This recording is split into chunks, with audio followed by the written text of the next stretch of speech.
Friends, integrated marketing communication के E section के अंदर आज हम लोग जो डिस्कस कर रहे हैं वो है lecture number 6, that is IMC robustic model. Last lecture में अपन ने पढ़ा था कि आईएमसी प्लानिंग मॉडल क्या होता है, प्रोसेस क्या होता है। तो आज अपन शुरू करेंगे आईएमसी रोबोस्टिक मॉडल। तो आईएमसी रोबोस्टिक मॉडल क्या कहता है कि ये जो मॉडल है आपका, ये पिक्टन एंड ब्रॉडरिक ने 2004 में लॉन्च किया था। और उन्होंने कहा था कि आईएमसी क्या है कि डिफरेंट कंपोनेंट्स को यदि हम लॉजिकल फॉर्म में एक साथ यूज़ करें तो हम अपनी कम्युनिकेशन प्रोग्राम को इफ़ेक्टिवली टारगेट ऑडियंस तक इम्प्लीमेंट कर सकते हैं, उनको इन्फॉर्मेशन दे सकते हैं। तो ये जो रोबोस्टिक मॉडल था, ये comprehensive planning tool for communication of campaign planning के अंतर्गत आ रहा था। यानी कि एक ऐसा मॉडल है जिसके अंदर ये बात मानी जा रही है कि यदि हम कोई कंपनी अपना कोई कम्युनिकेशन कैंपेन बनाती है तो इस मॉडल के थ्रू वो अपनी बातें, अपने टूल्स, अपनी इंफॉर्मेशन, अपने प्रोडक्ट्स, अपनी सर्विसेज इफ़ेक्टिवली जो है कम्युनिकेट कर सकती है अपने टारगेट ऑडियंस को। तो इसी के तरह सिमिलरली पीआर स्मिथ ने एक सॉस्टेक मॉडल बनाया था 2003 में। बट जो आपका communication integrated of marketing campaigns हैं, उनके अनुसार जो रोबोस्टिक मॉडल है वो ज़्यादा सूटेबल है फॉर कम्युनिकेशन प्लानिंग। क्योंकि हम कम्युनिकेशन प्लानिंग में क्या कर रहे थे कि हम जब भी कोई कंपनी अपनी कम्युनिकेशन प्लानिंग बनाती है तो वो ये एनालाइज करती है कि कौन सा प्रमोशनल टूल हमारे टारगेट ऑडियंस तक अपनी बात डिलीवर करने के लिए अप्रोप्रिएट रहेगा। तो उनके अनुसार, सीआईएम के अनुसार भी क्या है, robustic model is more suitable than stochastic model. Stochastic model जो है आपका 2003 में आया था और रोबोस्टिक मॉडल आपका 2004 में आया था। किसने लॉन्च किया था? उन्होंने किया था पिक्टन एंड ब्रॉडरिक ने। तो पहले हम उसका एक जस्ट देखते हैं। रोबोस्टिक की फुल फॉर्म क्या कहती है? R for research and analyse. इसका मतलब है कि हमें सबसे पहले अपने बिजनेस को इवेल्युएट करना चाहिए, एनालाइज करना चाहिए, उसके इंटरनल और एक्सटर्नल फैक्टर्स को एनालाइज करना चाहिए और हमारे कस्टमर पॉइंट ऑफ व्यू से भी हमें रिसर्च उसमें करनी चाहिए।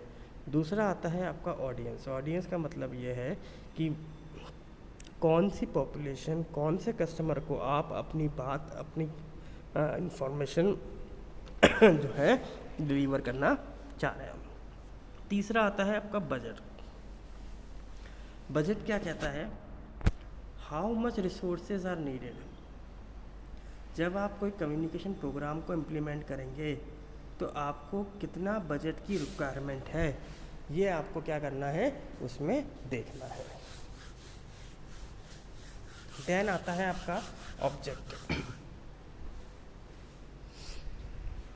Objective set out what is needed to be achieved, कि हमें क्या अचीव करना है, हमारे टारगेट कस्टमर कौन है, उन तक कैसे पहुंचना है, और जो उन कस्टमर को हम अपनी बात पहुंचा रहे हैं तो हमें उनसे किस तरीके का बिहेवियर एक्सपेक्टेड है, ये हमें एनालाइज करना है किसमें, ऑब्जेक्टिव में।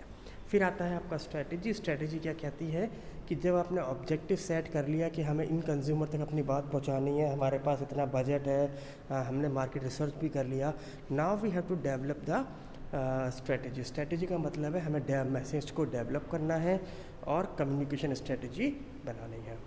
Then tactic. टैक्टिक्स का मतलब है टू डिलीवर द मैसेज। जो मैसेज आप डिलीवर करना चाह रहे हैं अपने कस्टमर्स को, उसमें आप एप्रोप्रिएट मीडिया और इसकी स्केड्यूलिंग, इन एक्टिविटीज़ का आप उसमें ध्यान रखते हैं। फिर आता है आपका इम्प्लीमेंटेशन। इम्प्लीमेंटेशन का मतलब है put the plan into action. जो भी आपने प्लानिंग बनाई है उसको एक्टिवेट करिए। और लास्ट आता है कंट्रोल। कंट्रोल का मतलब है कि जो भी आपने कम्युनिकेशन प्रोग्राम यूज़ किया, चाहे प्रमोशनल टूल यूज़ किया, उन सब की इफ़ेक्टिवनेस को आप क्या करिए, मॉनिटर करते रहिए और इवेल्युएट करते रहिए। तो इस तरीके से ये रोबोस्टिक मॉडल जो है एक लाइन का हमने समझा। अब हम क्या करेंगे, इसी रोबोस्टिक मॉडल को इन डेप्थ स्टडी में हम समझने की कोशिश करेंगे।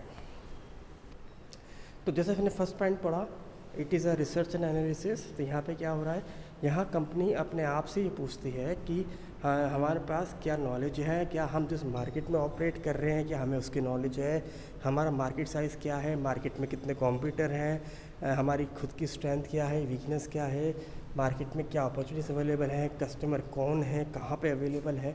तो हर एक तरीके की information being as a research हमें क्या करनी है, पता करनी है अपने इस रिसर्च एंड एनालिसिस में। इतनी बात क्लियर है। देन दूसरा पॉइंट आता है आपका ऑडियंस। ऑडियंस का मतलब है कि जो रिसर्च हमने करी उसके बेसिस पे अब हमें मालूम क्या चला अबाउट मार्केट, अबाउट कस्टमर। तो अब हमें कस्टमर के बारे में पता लग गया कि हमारा कस्टमर कौन है। अब हमें उनके लिए कैंपेन तैयार करना है। तो हमें सब रिसर्च के अंदर अपने ऑडियंस का पता करना था। अब हमने अपने ऑडियंस से किसका पता किया, हमने ऑडियंस से पता किया उनके लिए मार्केटिंग कैंपेन कैसे तैयार किया जाए according to their interest, according to their preferences, उनकी सूटेबिलिटी के हिसाब से अब हमें क्या करना है, अपना कैंपेन तैयार करना है। देन आता है आपका बजट। बजट क्या कहता है, budget must be set in the light of information. जब भी आप बजट सेट करें तो आपके पास जो भी इंफॉर्मेशन कलेक्ट हुई है थ्रू मार्केट रिसर्च, चाहे वह आपके कॉम्पिटिटर के रिगार्डिंग हो, आपके मार्केट के एनालिसिस के बारे में हो, आपके टारगेट ऑडियंस के बारे में हो और कंपनी ऑब्जेक्टिव के बारे में हो, तो इन चारों पॉइंट को कंसीडर करते हुए ही हमें अपना बजट देखना चाहिए। अगर मान लीजिए आपका कंपनी जो कॉम्पिटिटर है कोई अदर प्रमोशनल टूल यूज़ कर रहा है, जैसे मान लीजिए ब्रॉडकास्ट यूज़ कर रहा है, तो आपको भी उसमें ब्रॉडकास्ट के थ्रू ही अपनी बात को कम्युनिकेट करनी पड़ेगी। तो ब्रॉडकास्ट एडवर्टाइजमेंट जो होते हैं वो थोड़े एक्सपेंसिव एडवर्टाइजमेंट्स होते हैं। तो क्या उसको करने के लिए आपके पास प्रॉपर बजट है, ये हमें एनालाइज करना है इस मॉडल के अंदर। देन आता है आपका ऑब्जेक्टिव। देखिए हर एक मार्केटिंग कैंपेन का एक स्पेसिफिक ऑब्जेक्टिव होता है। तो जिस ऑब्जेक्टिव को अचीव करने के लिए हम अपना कम्युनिकेशन प्रोग्राम बना रहे हैं उस ऑब्जेक्टिव का हमें पता होना चाहिए। यहाँ तक कि जो आपका रिसर्च और एनालिसिस हमने किया उस वक्त भी हमें हमारा ऑब्जेक्टिव पता होना चाहिए कि हम ये रिसर्च किस पर्पस के लिए कर रहे हैं। क्या हम सिर्फ इंफॉर्मेशन देना चाह रहे हैं या हम अपने प्रोडक्ट और सर्विसेज को मार्केट में लॉन्च करना चाह रहे हैं, क्योंकि दोनों सिनारियों में अलग अलग सिचुएशन पे रिसर्च की जाएगी। तो CIM ने क्या 2007 में बात करी, CIM सेड कि sales objective should be smart, specific, measurable, attainable and all this smart attributes, जिसे हम लोग कहते हैं कि स्पेसिफिक, मीजरेबल, एक्यूरेट, रियलिस्टिक और टाइम बाउंड। तो ये आपका स्मार्ट होना चाहिए सारे ऑब्जेक्टिव। देन आता है आपका स्ट्रेटजी। चाहे आप ट्रेडिशनल वे यूज़ कर रहे हो, चाहे आप न्यू IMC मॉडल के बेसिस पे अपना मार्केटिंग प्रोग्राम बना रहे हो, सबसे ज़रूरी बात है आपकी स्ट्रेटजी का कांस्टेंट रिव्यू। हर एक प्लान टूल को यूज़ करने से पहले आपकी प्रॉपर प्लानिंग होनी चाहिए। आप कौन से मीडिया को यूज़ करने चाह रहे हैं, उस मीडिया के क्या प्रॉस एंड कॉन्स हैं, क्या वो मीडिया आपके ऑब्जेक्टिव्स को फुलफ़िल करेगा, क्या आपके कैंपेन के थ्रू प्रॉपर कम्युनिकेशन हो पाएगी, क्या ये मीडिया आपके ऑडियंस तक रीचेबल है। तो पिक्टन एंड ब्रॉडर ने भी यही कहा कि जब हम स्ट्रेटजी डिज़ाइन करते हैं तो हमें हर चीज़ का कांस्टेंट रिव्यू टाइमली बेसिस पे करते रहना है, तभी हमें स्ट्रेटजीज डिज़ाइन करनी चाहिए। देन आता है आपका टैक्टिक्स। टैक्टिक्स क्या है, जब आपकी स्ट्रेटजी आपको ओवरऑल डायरेक्शन दे रही है प्लानिंग कि हमें किस किस डायरेक्शन में जाना है, तो टैक्टिक्स ये करती है कि how exactly the company aim to achieve its marketing objectives, यानी वो ऐसी कौन सी टैक्टिक होगी, कौन सी टेक्निक होगी जिसके थ्रू कंपनी अपने एम और अपने ऑब्जेक्टिव्स को अचीव कर सकती है। तो यहाँ पे उनको वही प्रमोशनल टूल यूज़ करना है जिसके थ्रू कंपनी अपने ऑब्जेक्टिव्स को अचीव कर सकती है। यदि कंपनी ने प्लानिंग करके प्रॉपर तरीके से अपने सही प्रमोशनल टूल को आइडेंटिफाई नहीं किया है तो वो कभी भी अपने ऑब्जेक्टिव्स को अचीव नहीं कर पाएगी। और आपका फिर आता है इम्प्लीमेंटेशन। इम्प्लीमेंटेशन क्या कहता है? Implementation of marketing communication strategy involves making decision on whether the company choose to decide and execute it advertisement in house और hand over the responsibility to the agency. अब ये देखना है कि क्या आपने तो प्लानिंग करी है उसके अंतर्गत आप खुद ही अपनी स्ट्रेटेजी डिज़ाइन कर रहे हैं या आप किसी बाहरी एजेंसी को रिक्रूट कर रहे हैं, दोनों में फ़र्क है। उसके अलावा सेकेंडरी कंपनी को क्या देखना है कि कम्युनिकेशन चैनल जो हैं क्या वो प्रॉपरली वर्क कर रहे हैं। इसमें हम शेड्यूलिंग को भी देख सकते हैं अपने साथ कि कितने समय तक हमारी कंपनी प्रोग्राम्स को रन करा सकती है। ये सारी बातें हमें क्या करनी है, इसमें एनालाइज करनी है। और लास्ट आता है आपका कंट्रोल एंड इवैल्यूएशन। ये सबसे ज़्यादा इम्पॉर्टेंट पार्ट है। जैसे हमने पहले भी कहा, जो स्ट्रेटेजी आपने बनाई है, जो प्लानिंग आपने बनाई है, जो ऑब्जेक्टिव्स आपने बनाए हैं वो अचीव हो रहे हैं या नहीं हो रहे।